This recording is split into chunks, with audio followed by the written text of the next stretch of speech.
All right, this is James Newberry. I'm here with Clarence Scott on Wednesday, February 8th, 2012.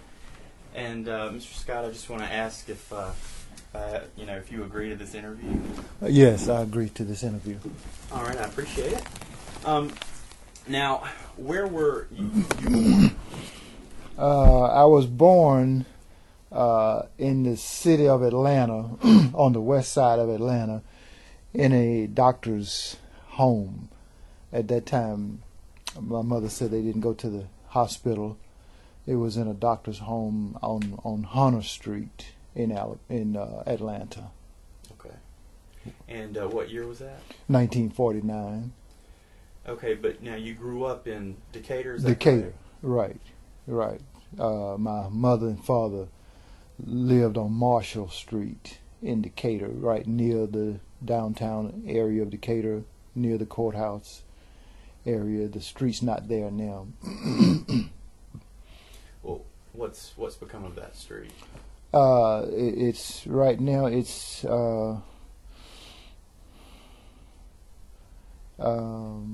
just not there. The street is not a street. If you go right down to the Decatur High School football stadium, the street ran right down to the football stadium on the back end of it. There's just buildings there now. Oh, I see. Yeah, buildings. Well, can you tell me lot. a little bit about your childhood growing up in Decatur? I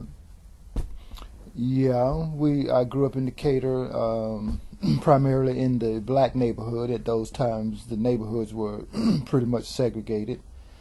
And so we were in about a 2 square mile area of right off Trinity Place. And growing up in Decatur, we had there was no organized Little League events, but there were different fields and parks. Epster Park, of course. My grandmother lived on White Street, and there were several vacant lots on the street that we used for playgrounds and ball fields. My mother we've always had a business in our family, a beauty salon, Williams Beauty Salon. My mother's maiden name is Williams, so Williams Beauty Shop is the name of the business that my mother and my aunt and my family owned, was a beauty salon, and we've owned that for 60 years. It's now up on College Avenue, but growing up in Decatur was wonderful. We had plenty of playgrounds and park spaces and close associations with families. Mm-hmm. Families knew each other, took care of each other. It was a great environment. We had role models, business owners, teachers, ministers, construction workers, roofers. My uncle had a janitorial business, cleaning service. He also drove the DeKalb County school bus in the Scottdale area. So it was just a great place and time. His name was Guy Seals. Guy Seals. Mm-hmm. And now, at what point did you realize that you were a good athlete? Pretty much early on. My first strong indication was as a 6th grader. The 6th grade was the grade where you began to learn how to play instruments in elementary school. That was the first grade that you did that in, was the 6th grade in our school system. So I was supposed to get a trumpet. I told my mother that I was going to get involved in the band, and she needed to order a trumpet so that I could learn how to play the trumpet. And she actually ordered it. Between the time that she ordered it and the time that I got it, someone told me that when you get in high school, you can't be in the band and play football because they were performing at the same time. Right. So we canceled the trumpet. I was supposed to get it for Christmas as a sixth grader, which I was probably 11 years old, I think, or so. But yeah, we told my mother that once someone told me that you couldn't play football and be in the band, I said, okay, no band. So you already knew that. Yeah, that football was what you wanted to do. It was what I wanted to do, even once I got to high school, for sure. But still, as I look back on it, I still could have learned the trumpet because it wasn't until 10th grade that I actually played football. So 6th grade, 7th grade, 8th grade, 9th grade, I could have been learning the trumpet. But it just stuck in my mind that no, if anything going to interfere with me playing football, then it's not going to happen. Right. And it didn't. Well, could you sort of describe the community of Decatur and maybe DeKalb County, in terms of race relations at that point, the 40s, the 50s, early 60s? Yes, I can. In the Decatur area, DeKalb County, that I grew up in, there was never, I don't ever remember any incidents or any fiery, incendiary events that where things would get out of control. Even though we lived on separate parts of the town or the county, the minimum contact that we did, black and whites, had with each other, it was okay. I'm sure that there were some tensions at times, but I don't ever recall having any bad situations. I'm not sure of any cross burning or anything like that might have taken place. I'm sure that there probably was, but it's not something that stands out in my mind. We got along real well because there was minimum amounts of contact between blacks and whites. But going to the grocery stores and the hardware stores and different businesses like that, I can always remember. Most of them were run by white proprietors, and so it was a customer-owner relationship. But there's some areas in the Metro Atlanta area where there probably was some much greater tension than I experienced in Decatur and in DeKalb County. And there was a few guys that we played basketball together. There's a famous athlete from Decatur named Herb White. Herb and a couple of his buddies would come to the recreation center. Epster Park was the black recreation center, so sometimes those guys would come up and play, and we got along pretty good. That's it. Okay. Mm-hmm. Well, now, what did your parents do for a living? My father was a day laborer. He worked for a paper company over in Atlanta, out Marietta Street, right through downtown Atlanta, out to Marietta Street. He drove over there every day. The name of the company was S.P. Richards Paper Company, and I'm not even sure what they did, but I know that when it was time for us to go to school, my sisters and my father would always provide us with notebook paper that came from the job where he worked. So that was just one of the kinds of paper that they produced. I'm not sure what other kinds they produced, but I do know that we had plenty of notebook paper as children going to school. My mother, my family, as I mentioned earlier, owned a beauty salon, and so my mother and her sister, her oldest sister, they worked together side by side on White Street in Decatur at Williams Beauty Shop, and did it for years. And even when the blacks left Decatur, because of the renewal of the city, even when we moved up to Kirkwood, we still got a location that's on College Avenue right now that was originally right in the heart of Decatur on White Street. That's now on College Avenue. But my mother and sister owned a beauty salon, and my father was a laborer, a truck driver for S.P. Richards. And what paper were their company. names? Clarence Scott. I'm a junior. My father's Clarence Scott Sr. My mother's Dorothy Scott. Dorothy Williams. Dorothy Williams Scott, yes. And you talked about the renewal in Decatur. Could you elaborate on that a little bit? The urban renewal, we had homes. The homes that we lived in were, old and dilapidated, except for the project area. So most of the homes were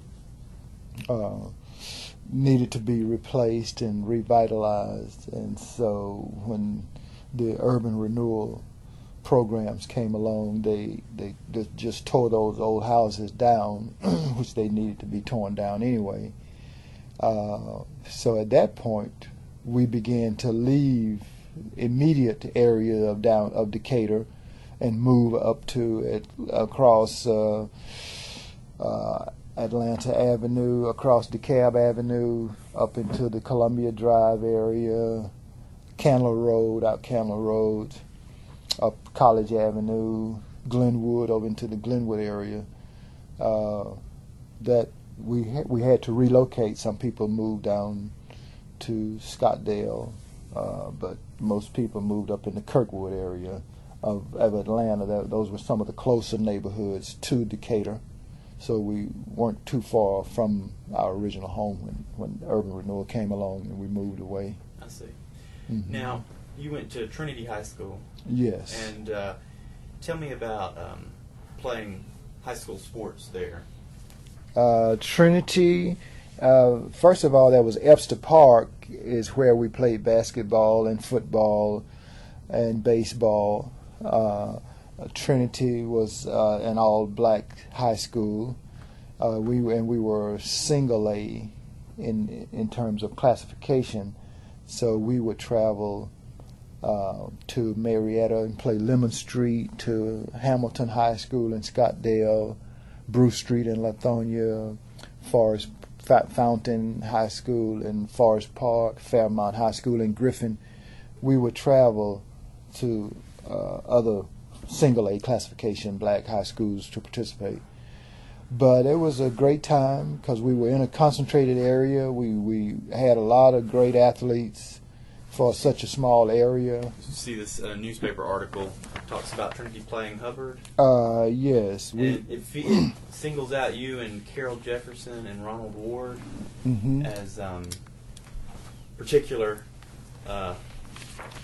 And Jack Pitts as well. If it didn't say Jack, I see Jack Pitts' name on here. It said Decatur team was led by their brilliant quarterback, Jack Pitts, who has scored 31 touchdowns and thrown 17 touchdowns. Yeah, we were led by Jack Pitts, no doubt about that. But we just were close-knit guys. We played against each other growing up. Different streets would play against other streets. We had our own little league system where White Street would play the project, or the Woodhouses would play the projects, or White Street would play Elizabeth Street, the Elizabeth Street Rams, as Dick Sims says. So, but we had our own system, but we were close-knit, knew each other most of all our lives, and so then when we came together at Trinity, we had enough good athletes and good football players that we were usually in contention when it came to championships or playoffs or that kind of thing. And now, did you have a position that you played in high school that you would later, yes, back? I played wide receiver primarily in high school. Then my secondary position was defensive back. We played both ways. We were a small school, so a lot of guys the best athletes had to go on both sides of the ball, football and offense and defense. So I was a wide receiver on offense, a defensive back on defense. And because we had a great year in '66 when I was a junior and Jack Pitts was a senior, he brought in a lot of college teams that had never come to that area to scout guys. Big Ten, ACC, Big Eight, no SEC schools because the SEC was not integrated yet. But there were teams, Wake Forest, Michigan State, Northwestern, Clemson. There were teams coming in to scout Jack Pitts, and I played defensive back. And so that's how I got a look, because there were so many teams coming in to watch him. So they saw me catching his passes as a receiver, and so I got offered scholarships to go to Kansas State University, which I did the following year after the state championship game. And after that senior class of state champions, I came along the next year and went out to Kansas State and played there for 4 years. You're saying that you were a junior at the time that the senior class were state champions. Were state champions, right? Yeah, I was a starter as a junior at wide receiver and defensive back on that team. So you were obviously on that state champion team. Yes, okay. Yeah, I was starting on both sides of the ball. Okay. Mm-hmm. And so that was a pretty great season for y'all then, obviously. Yeah, it was undefeated, and state championship. We had to travel to play the state championship. We had to go all the way to Tifton, Georgia, and play Hubbard High School down near Valdosta area. We went down early and we stayed at Albany State, so we wouldn't have to travel so far the day of the game. We went down a day early. Stayed in some dorms at Albany State University, which is all black college, SBU, and then traveled to Tifton, Georgia, Hubbard High School, Tifton. That the day of the game, I think it was a Saturday, the day of the game. Mm-hmm. And you were the last segregated class in '67. Is that correct? Yes, right. When we graduated in '67, my class. And in fact, that next year, we didn't do near as well in football without great leadership of Jack Pitts. But we had a pretty good season. But, yes, but after my class graduated in '67, the city of Decatur school system said we're going to send all of the kids to Decatur High School in integration, although they were able to go 2 years before that, but they weren't. It wasn't mandatory. They wanted was to. Was that like the by choice thing? Yeah, it was by choice, right? Because it was a whole different system, and they didn't want to force it on anybody. So some kids stayed at the all-black Trinity High School. A few kids, just a few, went on over early to Decatur High School. What do you think motivated them to do that?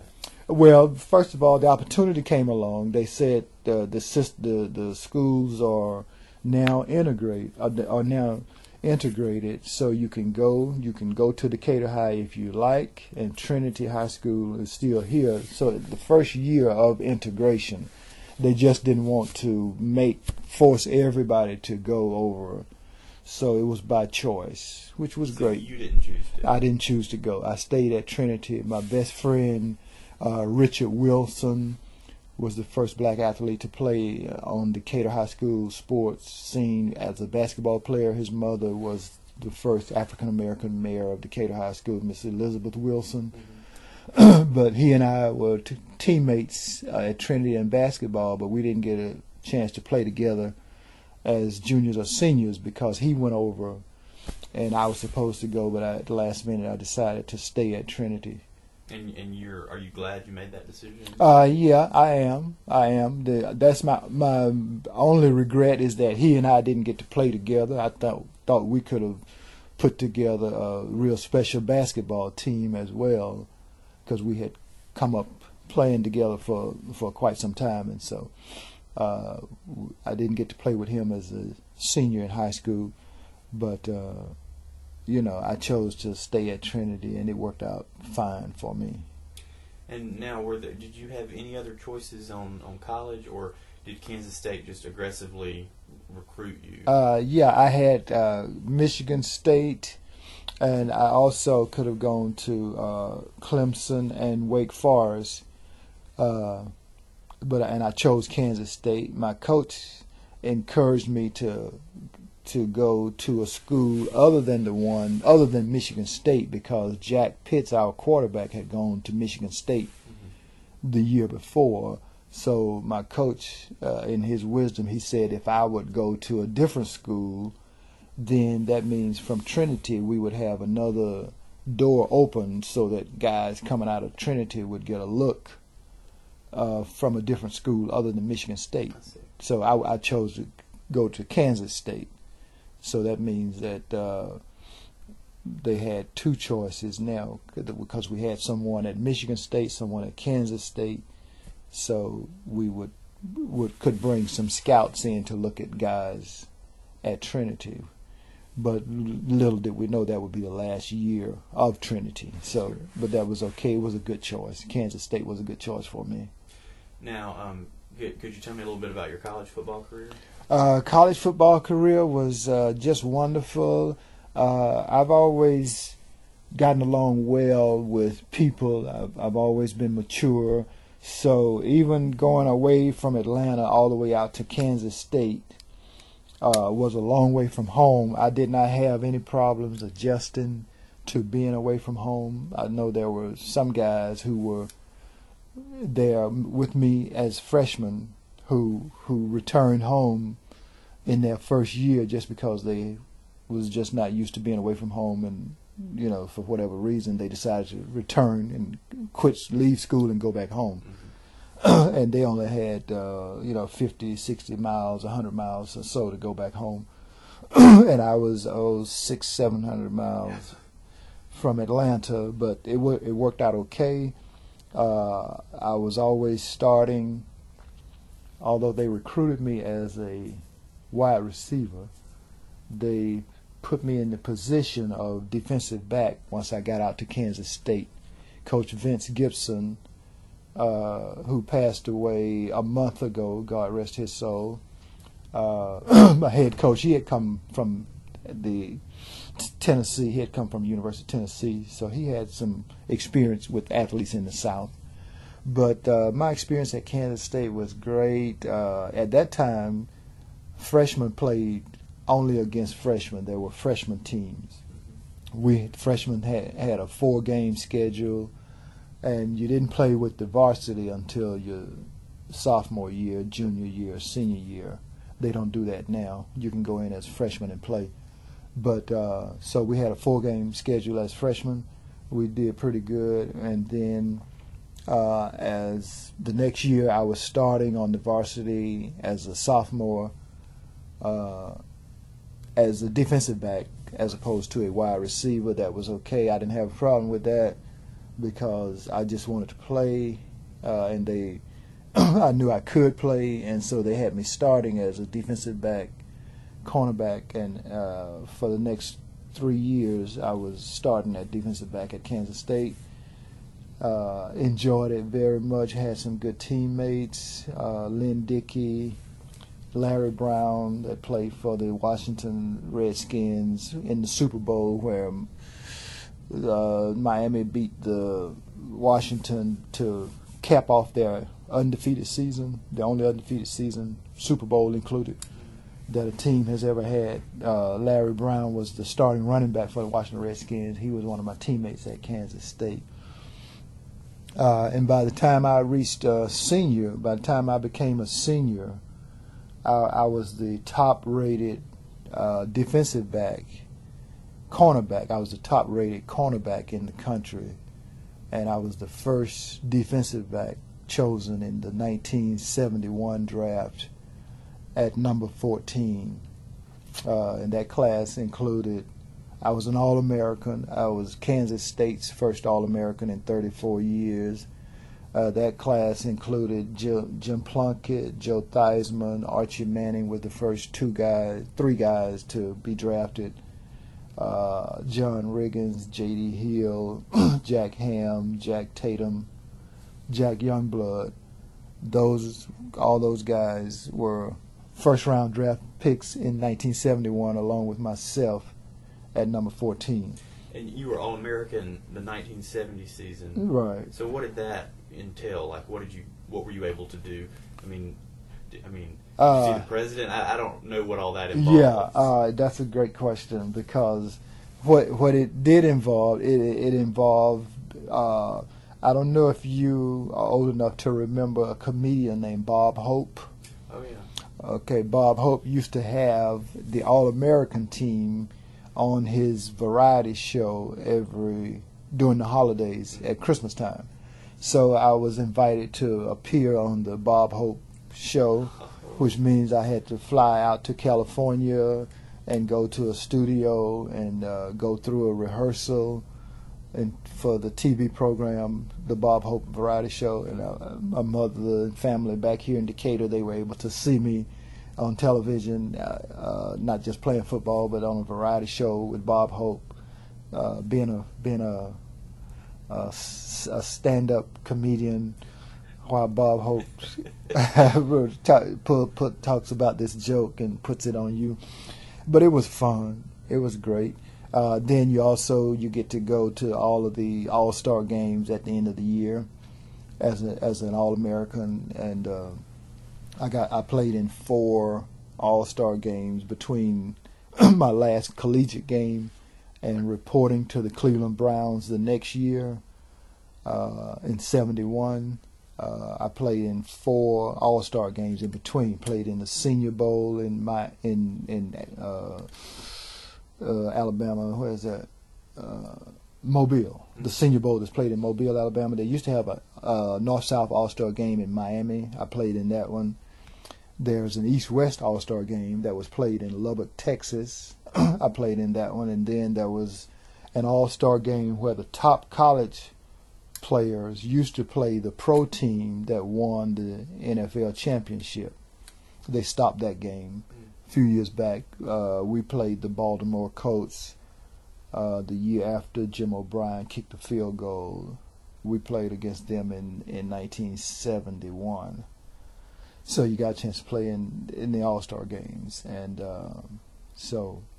and just having your name in the paper on the All-Star teams is what it entails. Well, I mean, how did that feel? You know, after. Oh, it felt wonderful. It was it's what you dreamed about, because you grow up watching football and hearing names, and you know all the greats, the all-time greats. You hear their name every Sunday. You know their names, whether it be college or professional, and you say, "Man, I sure would like to do that myself." Did you see it as a ticket out into a different way of life, or how did you view football? I viewed it not so much as a ticket out. I viewed it as a way to bring great pride to my family and to my community. When I was a young guy, I used to sit around and listen to people talk about sports and talk about the athletes who participated in sports and how much joy they brought to people, how people loved athletes, their favorite athletes. They really have a great kinship with. And so I just said, man, if I was ever able to, as a youngster, I could remember saying to myself, if I was able to become a professional football player, I could this community, they would just love me. They would be honored because I could hear them talk about athletes. And so that was the main thing, is that I could bring some pride to my community by becoming a professional athlete, and I did, and the experience was just as good as I thought it would be, if not better, because when I talk to people now, I was inducted into the Decatur Wall of Fame this fall. So I was able to go back to the school at the beginning when the basketball season first started. At halftime, they recognized me. There's they got in the new gym at Decatur. They got some pictures called the Wall of Fame of plaques rather of some of the great athletes that have come through. So I was inducted into that, and so great pride to my family. I went back to Cleveland this year. Cleveland, they brought for the November 13th game, they played the St. Louis Rams. They brought back myself and another defensive back that played with me to be honorary captains, meaning at the beginning of the game against the Rams, we were to go out on the field with the team captains at the coin toss, one of us on each side of the captains, the current captains, and just be honored. They had us run out in our street clothes at the beginning of when the team came out, and your fans there that see I've spent my whole career in Cleveland, so I was there for 13 years. So it was just good to be back up there. Well, now tell me, before you were selected by the Browns, did you like them before that? You said they were your favorite team. Yeah. So yeah. why were and you mentioned Jim Brown. Right. Could you tell me a little bit about him? I believe he was drafted to the Browns in like 56. Yeah, either 56 or 57, somewhere in there. Was he like a role model to you? Well, as a football player, yeah, he was a role model because he was the best football player probably that's ever played the game, according to a lot of people. And so, they were my favorite team because of him. And he was from St. Simon's originally. Yeah, that's true. I was glad to hear that story.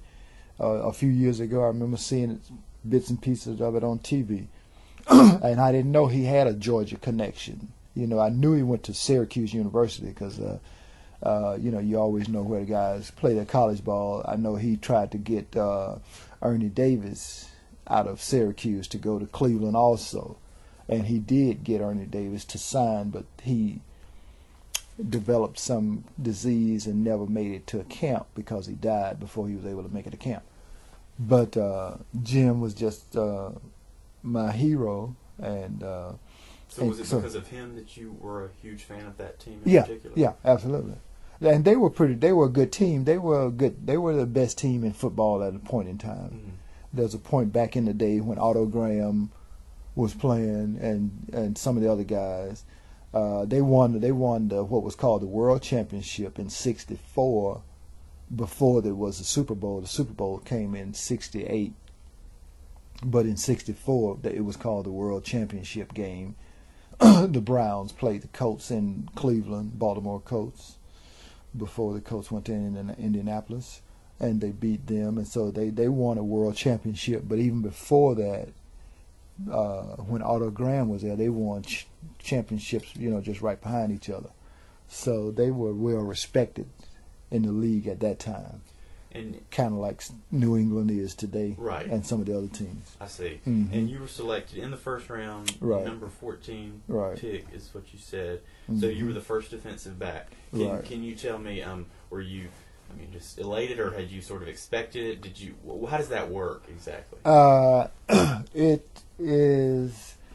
I knew I would be drafted. I didn't know where. I didn't know how soon. I didn't know if I was going to be in the first round because I made all the All-American teams, and that's a good indicator.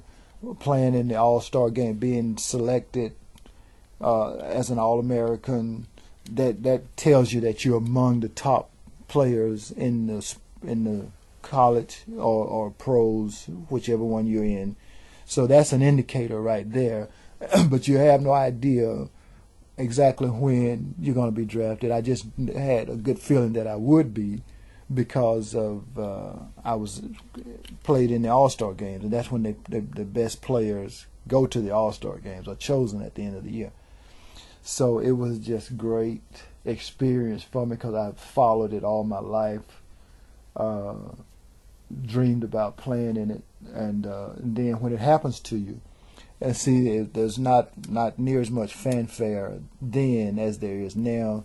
There were no combines. What a combine is, where they guys come to certain places in the off season to perform and work out, do drills for scouts who come from different teams, and they go to Indianapolis or they go to some place, and they put them through all these tests and all these drills. See, we didn't have that. Where they saw you then back in those days was at the All-Star games. The teams would send some scouts to the All-Star game, and during the practices they would get to watch you practice. They would get to watch you play in that game, in that All-Star game. But see, now in the off season, like between now and the draft, they're going to have some combines, where guys will come together and scouts will be there from different teams to just work out because they put it on TV. Like the top drafts guys now, they bring them to New York, and they have them up in New York. ESPN. See, there was no ESPN, so we stayed at the school in the dorm. All the teams had your vital information, how to get in touch with you, what schools you were at. So they would call you at your school in your dorm, and that's how I found out that I was drafted by Cleveland. I got a call from them on the draft day, saying this is Art Modell, owner of the Cleveland Browns, and we've selected you as our first round draft choice. See, now you get to see that. You can sit at home on your TV, or either and the top guys get to go to New York and see who's drafted first, and come out and have Roger Goodell call your name, and you come out from behind the curtain. So do you think it's like gotten less?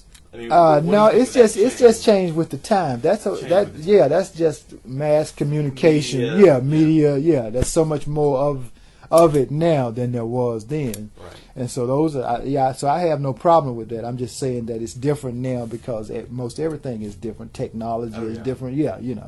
What did you do to celebrate when you found out? Just got with some buddies. I was in school, and so when you're in school, you don't have a lot of resources and a lot of stuff. So just celebrated with some buddies. I had a roommate who was expected to get drafted, and he didn't get drafted on that first day or the second day. So that was kind of a bummer. They used to do it in 2 days. I think they still do it and take a couple of days to do it. But my roommate, waiting on him to get drafted, that kind of put a little damper on it. But I was elated, happy, just giddy, It was a great experience. And what was the response from, Decatur and home? It was great response. I used to, let me see if I got any of this information I looked for. It's okay.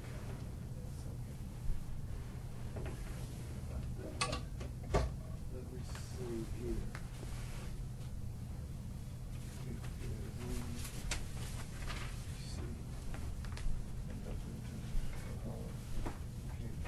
Okay. It's an article. Decatur High grad inducted into Hall of That's Fame. That's into the Sports Hall of Fame, the Georgia Sports Oh Hall yeah, of that's Fame. 99. Okay. Yeah. I just want to read it into the recorder. 1999.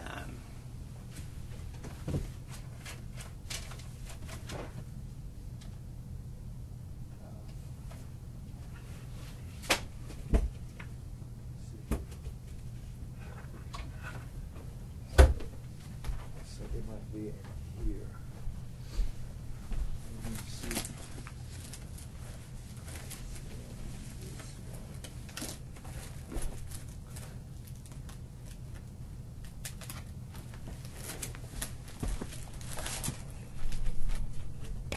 Those come from. All right. Cleveland. Those come from Cleveland. That was a 2003. That was something recent. This is my Georgia Sports Hall of Fame. That's what that was about.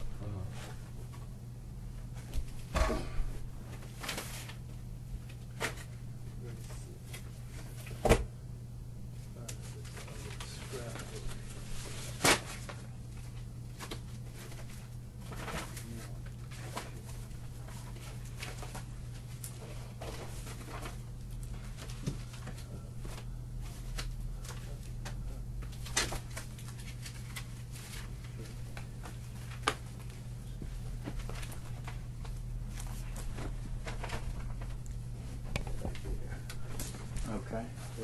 That might be part of the same thing, but if it is, that's okay. Oh yeah, the induction to the Hall of Fame. You saw that? Okay.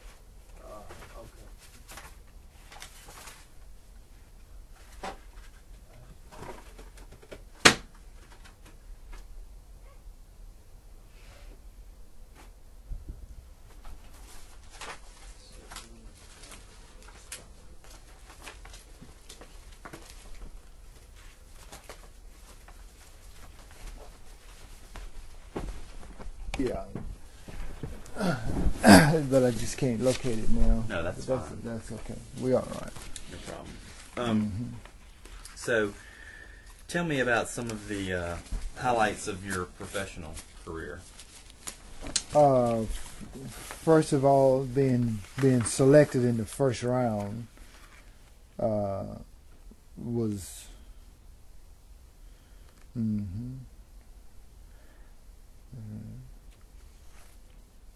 Being full-time. Okay, see right there.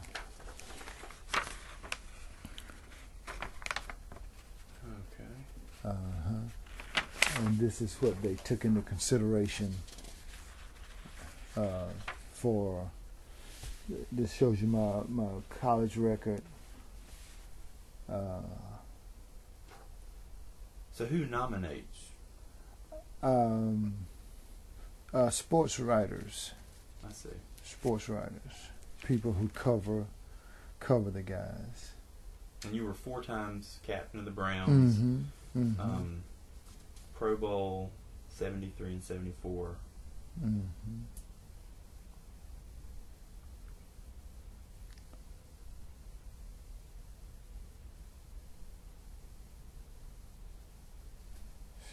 Ash. So that's who did that. Now who is Ash? Just somebody that I know.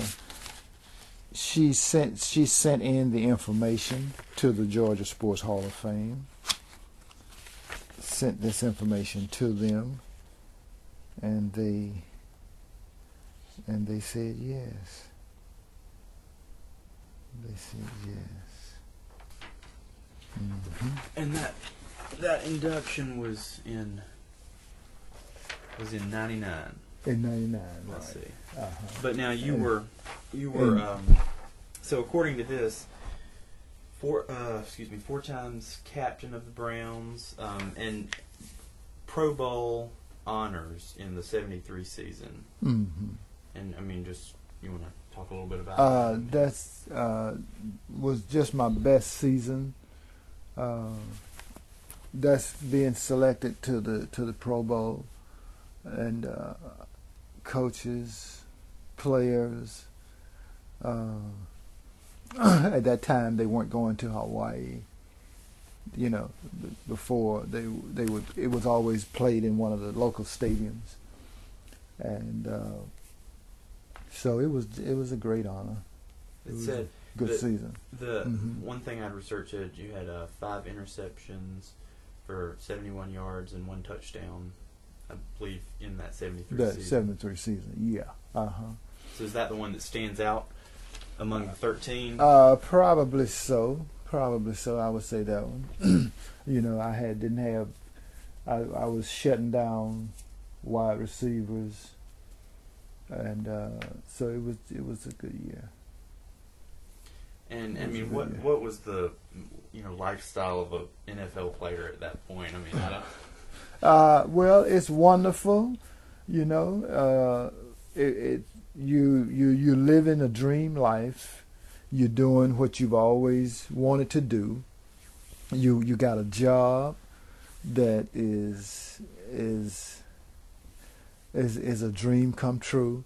So along with it, there is some responsibility that comes along with it, which gets a lot of guys in trouble because you got so much freedom. You got a lot of free time. What you're doing, you don't have to do a lot of studying on it. You have to do a lot of work, a lot of hard work, but a lot of it is instinctive. It's things that you've been doing all your life.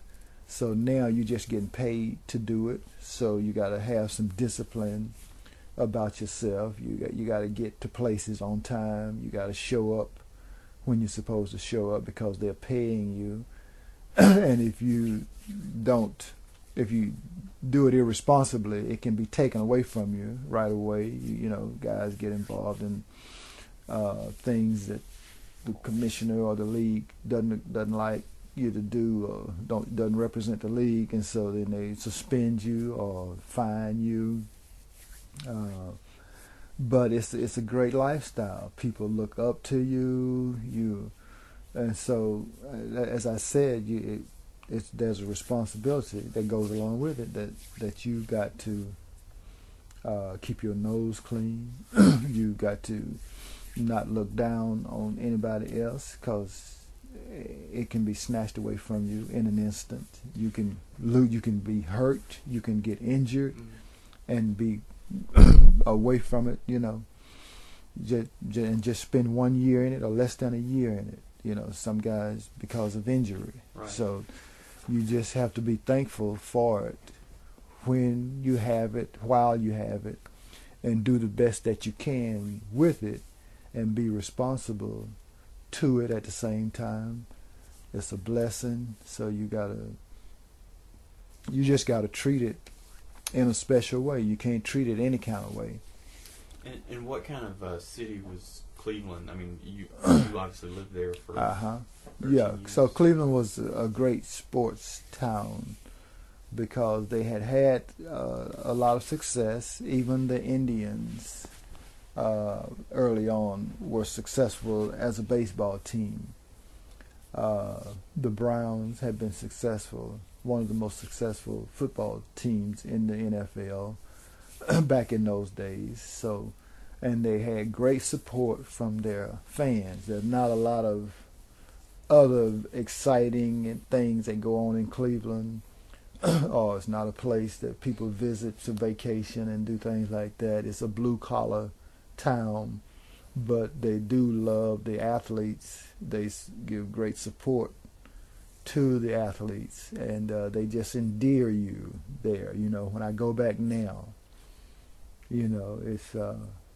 it's real special to see the way people react to you, the way they treat you, how they remember a lot of little things that you might think they've forgotten or it's gone by their mind, and they'll bring it up. It's just amazing how sports does bring people together in a special way, gives them that sense of pride. Like the Super Bowl, those people walking around in New York now, they got their chest stuck out and they feeling good. I mean, it's like 115 million viewers or something. It's just unbelievable, though. Yeah, was it a record? It was in terms of. I think it was either the numbers equal or right below last year. Last year was the highest ever so far. But and who played last year? Oh gosh, let's see. That's okay. It was. Green Bay. I didn't admit I'm not that's huge okay. sports expert. That's okay. Who did Green Bay play? They played the Steelers.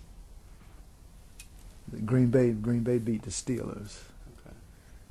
Well, do you have a particular game that stands out? Do you an experience in the on the football field? A particular game. Let's see.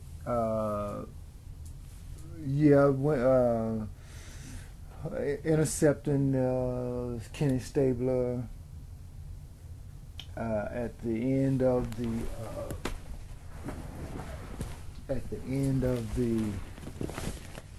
game. Let's see if I have those. Playing against the Oilers and intercepting a pass from Kenny Stabler to put the Browns back in the playoffs in 1980. 1980. Yeah. And yeah, 1980, playing against the Raiders. I'm sorry, the Oilers. Intercepting a pass from Kenny Stabler to seal the game. And I do have a picture of me with the ball. That wasn't in this group, was it? In any of these? There were a couple of pictures from... I don't think it was. Okay. Because I'm holding the ball. The ball, I'm holding it up like this. Oh, I see. And I've got a picture of it. I got pictures of it. Plenty of pictures of it at my mother's house. Okay. So no, I don't think it's in here. I don't see it in any of these. So what? So that's a particular moment that stands out for you. Mm-hmm. And I mean, when is that how like if you look back on a career like that, is that the sort of thing that you remember, or is it more just the camaraderie and the fans' love for their team, or you know what's the biggest part of it that stands out for you? Let's see here. Probably the camaraderie with the guys is the number one thing. Being friends with guys that you love and respect because of what they do. That would be number one. Which of your teammates did you form sort of the closest bond with? Tom Darden, the guy that that they told you that went back on November 13th. That they had two of us back up for a game. Right. Okay. Tom Darden was one of the guys that went back. Mm-hmm. Okay, and we got a chance to visit each other. Where does he live now? He lives in Iowa. He's an Ohio native, but he went to the University of Michigan in college. And so they were really, they didn't like the fact that he went to Michigan because Michigan State and Ohio State have this rivalry. But he was a great guy. We had a wonderful relationship. It was good to see him. You're not old enough to remember a guy named Fair Hooker. But Fair Hooker was also a Cleveland teammate of mine. We just had a great relationship. Loved the relationship that we had. And who was the head coach primarily? Primarily was Sam Rutigliano. But when I first got there was a guy named Nick Skorich. And then there was a guy named Forrest Gregg, who was one of the old Green Bay Packers linemen that had become a head coach. And after Forrest, there was Sam Rutigliano, who put together the 1980 team. Oh yeah, somebody has my book. And you were there through 83, yeah. 83. Mm-hmm. So, did you return to Decatur often while you were in the NFL? When I was in the NFL, I would come home every year. I did not stay in Cleveland year round. I did. Some guys had homes in Cleveland. I had a home here in Atlanta, so I would come back here every off season. So where were you living while you were playing? While I was playing, I stayed in over on Wesley Chapel near Rainbow Drive. There's a subdivision over there called Churchill Downs. that runs Wesley Chapel, Rainbow Drive.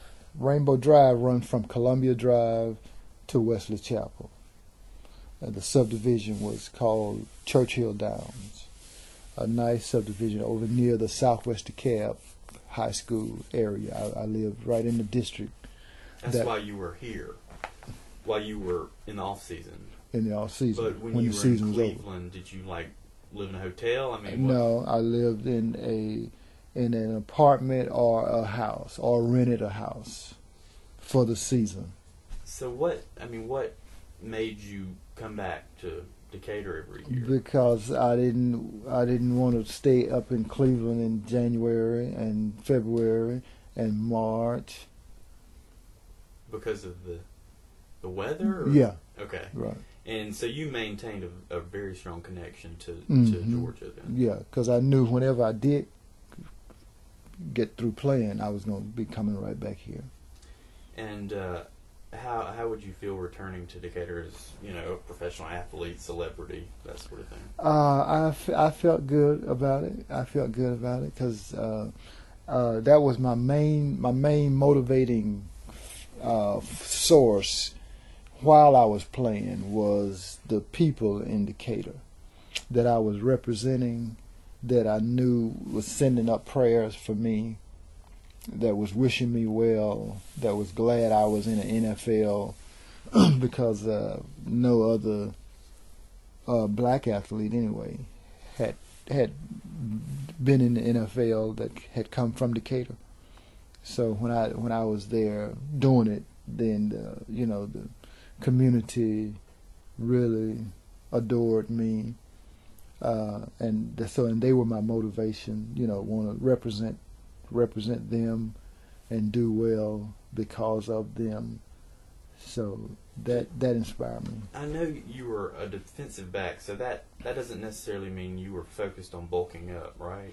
Right. So have you had any sort of health-related issues from having played professional football? Not so much from having played professional football. I was diagnosed in 2007 with colon cancer.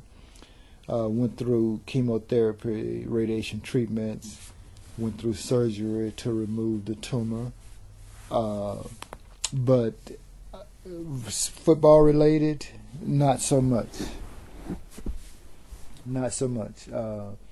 If you look at my fingers, every finger on this hand, yeah, right, is different from every finger on this hand, and the reason is because I'm right-handed, and being right-handed, my first swing, my first hit is gonna be with my right hand.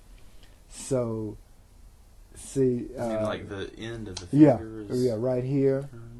Yeah, on both of these. Yeah. On both of these. Now swollen. on this one, yeah, right. That's a jammed finger. Well, you see some guys have their fingers taped up in sports. Right.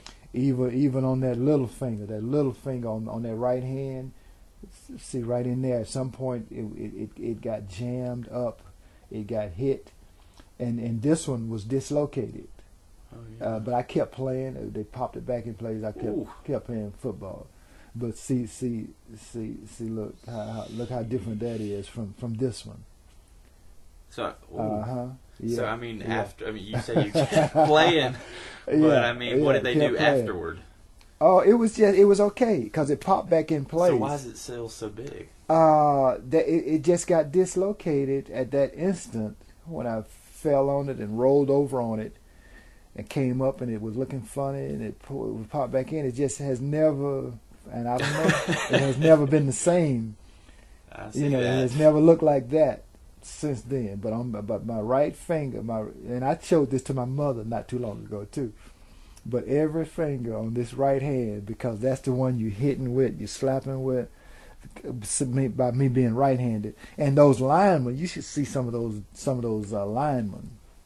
Because the defensive linemen, they do a lot of engaging and trying to shed blocks, and you should see some of their fingers. I know. I think about them as being the ones that really like they suffer for it later in a way. Yeah. The physical Right. part of Right, the because sport. there is a toll that the physical part of it takes on your body. But I've been blessed though, and I never had other than this. I've never had anything. I had a dislocation. I had a broken clavicle that was in ninth grade. This was when I was playing in ninth grade and didn't even have pads, just playing sandlot on a field. But other than that, I hadn't had any other injuries while I was playing football. No surgeries, no knee or ankle, anything like that. But, so now, when you retired at, I guess it was about 34. You yeah, 34. exactly right. So I was 34.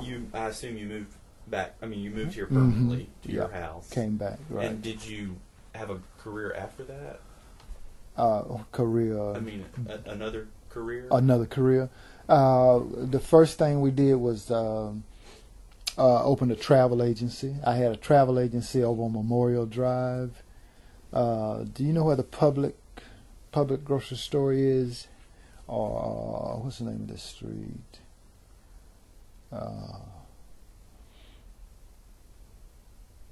On Memorial Drive, there's a public grocery store. Yeah. Where there's a post office in the same little plaza. It's near where the IHOP is. Okay. The IHOP is in the same plaza as the Kroger. I had a travel agency in that plaza right there. What was it called? It was Clarence Scott Travel Travel Agency. And how long did you do that? Did it for 4 years. We had met a travel agent in Cleveland, my wife and I. My first wife, and my wife now is my second wife, but we had some good friends who had a travel agency, and we liked the idea of travel. She loved travel, and so we decided to open a travel agency, and we gave them a franchise fee to come down and help us put it together and get it going. So that was the first thing I did. And then after me and my wife separated after 4 years and went in separate directions, then I started working for a vending machine company. I was managing a vending machine company. A Jewish guy had a Take 5 vending. I did that for 10 years. So was it just something that you wanted to be working, or did you? I mean, why did you decide to? Yeah, I needed to be working. Okay. Mm-hmm. So, could you tell me about your family today? My family today. I'm a proud grandfather of 4. And what's your wife's name? Eleanor. My wife is named Eleanor Scott. This is my second wife. We've both been married once before now, and it's her daughter who lives with us, who's a flight attendant with Omni Air International, who's home now from flying because of the intermission that she's on. But anyway, I have 3 children myself, and she has 1 daughter by a previous marriage. I have 3 children, 2 daughters, 1 son by a previous marriage. My mother's still living. My 2 sisters are still living. I didn't have a brother. It was just me and 2 sisters. And I've got, 4 grandchildren. There's some pictures of them over there. Yeah. Those little children right there. Those are my 4 grandkids. Do they live here? Yeah. Everybody lives here in the metro area, in the metro Atlanta area. So how are you involved in the community of like DeKalb County today? I'm an Optimist Club member. I'm getting ready to put on a golf tournament over at Sugar Creek Golf Course. You ever heard of Sugar Creek Golf Course? It's on Boulder Crest. And as an Optimist Club member, we do things for youth. We identify things that we can do to assist the youth in the. We put on an oratorical contest. We put on an essay contest. On Thanksgiving, we give out turkey dinners of turkey and all the dressings that go with it. And as I said, we do an essay contest, an oratorical contest. We do a junior golf tournament. Optimist is an international organization, and so we have districts, Georgia district, and then break it down to different clubs in Georgia. So I stay busy in my Optimist Club work, and I'll go to some different schools and let them know if they got any golfers who want to participate in a junior golf tournament that'll have an international championship in Florida. If they win at a local club, then they can go to a district club, compete with kids from all over Georgia, and then the winners go on to Florida to an international golf tournament. So that keeps me busy. And I spoke to Eddie Folks. And he works on this Decatur High School sports exhibit. And what involvement have you had on that? I'm not sure what the sports exhibit is. I don't know if I've had none that I'm aware of. But you had mentioned going to Decatur High School, the new gym. Right. Talk about the walls there. Yeah, it's called the Wall of Fame. They just honor, each year they honor former athletes from Decatur who have, made contributions or reached certain levels that they feel like they want to honor, and they get a plaque, and they at a ceremony, and they eventually they're going to have it all around the new gym, but they've only got one wall now because it's only been going on since about 2 or 3 years. And are there any other athletes from DeKalb County that went on to play in professional sports? Yeah, that's quite a few from DeKalb County. From Decatur itself, like, let's see, well, Hines is not from DeKalb. Hines Ward, Hines. Oh, yeah. Yeah, but he played at Southwest. No, Hines played at Forest Park. He played his high school ball at Forest Park. Yeah, but there have been plenty others. There's a guy, David. He's got a son playing right now for Seattle. I guess he's still with Seattle. I can't think of his name. But yeah, man, there have been Danny Bugs. And describe what was happening here. This is at college here. This is at my college. This is the Kansas State. This is the halftime of a basketball game. They were playing Texas Tech back in 2003 when Bobby Knight was still coaching basketball at Texas Tech. Okay. So they were. So myself and Lon Kruger coached the Hawks for a year. But we were, along with about 3 or 4 other people, were being inducted into the Kansas State University Sports Hall of Fame. Okay, so you're in the Georgia State Hall of Fame and Right. Kansas State University. Right. And that's at Kansas State right there. Okay. So we went out and at halftime of a basketball game, they gave us those plaques. That's the one on the wall up there that I'm holding. And this picture is that one up Right. there. So do you still travel a lot, or? Not a lot. I don't travel a lot. I'm in the energy business where we have to travel. We're going to, in 1st of March, we're going to Dallas, to the corporate headquarters, to an annual convention. This is with what business? It's called Ignite, IGNITE. It is an energy business. Okay. It's You're still working? Yeah, but on my own schedule though. So do you prefer to be working now? Do you Yeah, I prefer to be working. I prefer to be doing something with my time, something productive with my time. And this is a great opportunity for me to make some money and to leave some legacy money to my family and my children, what I'm doing now.